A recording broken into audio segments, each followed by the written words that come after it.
Bismillah, alhamdulillah, salatu salamu ala rasulillah. The Somali government is truly disappointed today with the Ethiopian government led by Prime Minister Abiy Ahmed, who is trying to justify its illegal actions of infringing upon Somalia's sovereignty, unity, and territorial integrity. Despite our fierce objection and international condemnation, we've said many times that, and I will say it again, Somalia is not ready to consider legal something that is not legal. The MOU, the recent MOU that has been signed by the Ethiopian government with the Somali Regional Authority of Northern Regions of Somalia, Somaliland, is illegal in the international law, and it is a violation of all universally accepted standards and charters of the AU and the United Nations. Ethiopia is misleading the world by claiming that they need an access to the sea. The question is not an access to the sea. The question is how Ethiopia wants an access to the sea. Somalia has said many times, and we again repeat it again, we are ready to provide access, but we want to provide access to our coastal areas by Ethiopia the way Uganda accesses the sea to Kenya and Tanzania, the way Rwanda accesses the sea, the way Burundi and South Sudan accesses the sea, the way the 16 African countries that are landlocked accesses to the sea. Accessing to the sea has internationally accepted standards that are mentioned in many provisions and world, in the United Nations UNCLOS, in the African Union Charter, in so many other platforms. The accession of the sea, and all those countries who are landlocked and has access to the sea through their neighboring coastal states, they do not pursue an annexation of part of those countries to their country. The MOU that Ethiopia signed with this regional authority is nothing more than an accessing part of Somalia to Ethiopia and changing the borders of Somalia. Somalia has categorically objected that. In another incident that I would like to shed light on is what has happened this morning here in Addis Ababa. This morning when I prepared myself to come and attend the closed session of the summit, the Ethiopian security has blocked my way. They refused me to come out of the hotel and go on with my cars and entourage to come to the sea. It took me a long time to stay there, and at the end I come with another president's cars and entourage.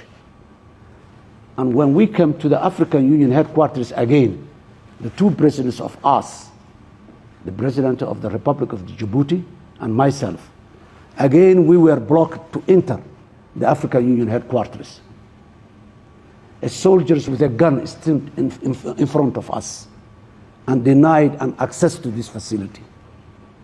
This is the behavior that we are seeing. And I heard that it was not me, other heads of states also were there, who have experienced similar behavior. The nice words of Prime Minister Abiy has no significance. His actions and the actions of the Ethiopia makes the significant. And the actions of Ethiopia as of today is to annex part of Somalia to Ethiopia and to disrespect the African Union Summit participants me.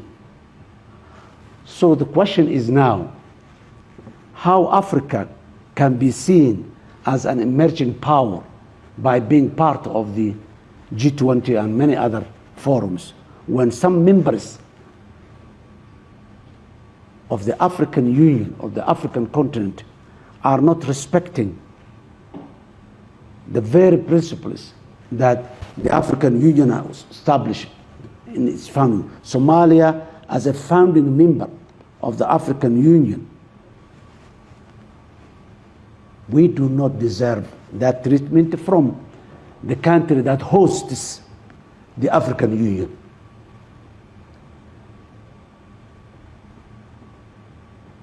As I said, I repeat again, nice words will never help Africa as a continent and as an individual country.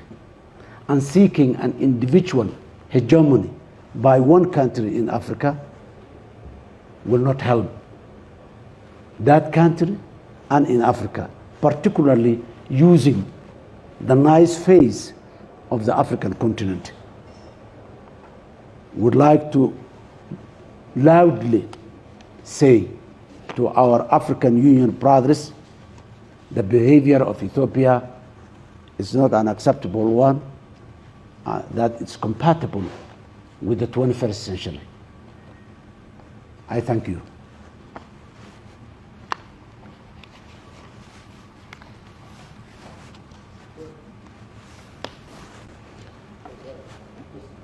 Yes. How do you explain that Ethiopia chose to sign that memorandum of understanding with Somalia and not with the Republic of Somalia? Did they approach you before that and ask you to have a deal with them? No. A couple of months ago, we heard from the media that the Prime Minister of Ethiopia, Abiy Ahmed, saying that we will have an access to the sea by peaceful means or by forceful means. And I personally asked him, what do you mean, Mr. Prime Minister, by forceful means? He never gave me an adequate answer. All he said was, no, we are not going to fight, we are not going to war, we are not going to attack or do anything against Somalia. Ethiopia has 5 neighboring coastal states from Sudan, Eritrea, Djibouti, Somalia, Kenya. So they have ample of opportunity to access to the sea. But Ethiopia does not want to access, is not looking for access to the sea. They are looking to annex a territory. How, on what rationale it is in the 21st century that a country goes to local authority and sign with them a territory, they call it the corridor, and sign with a regional authority, naval base, and sign with a regional authority with how this is susceptible in it.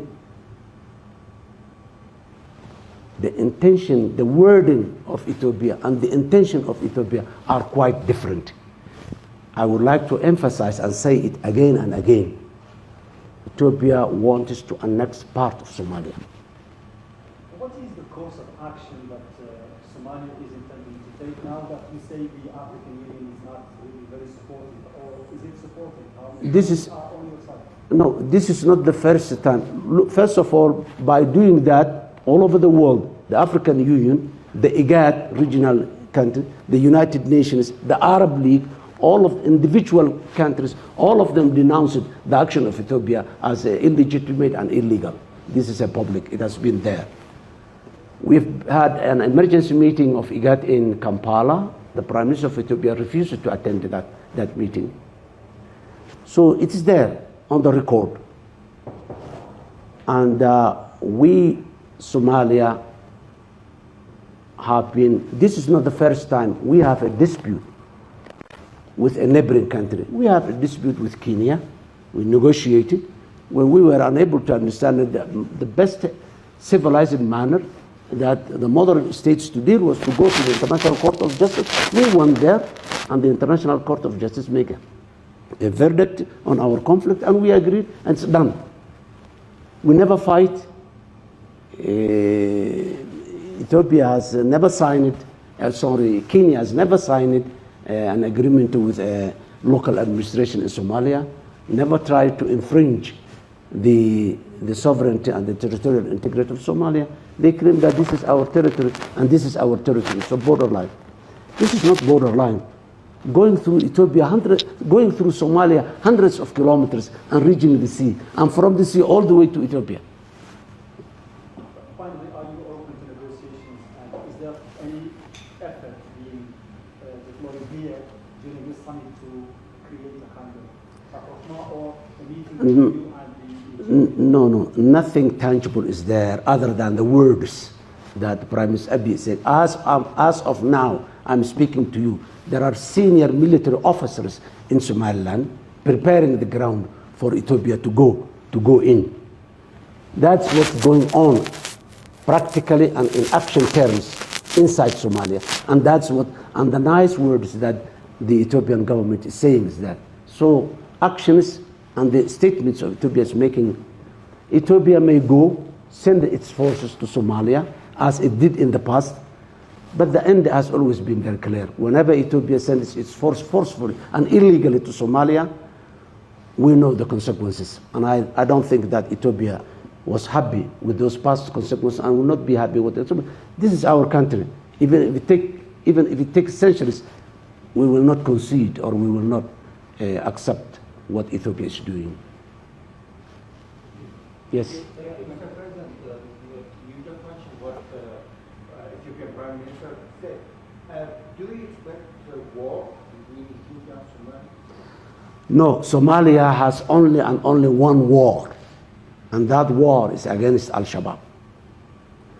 Ethiopia, by signing these MOU, it has become an opportunity for Al-Shabaab.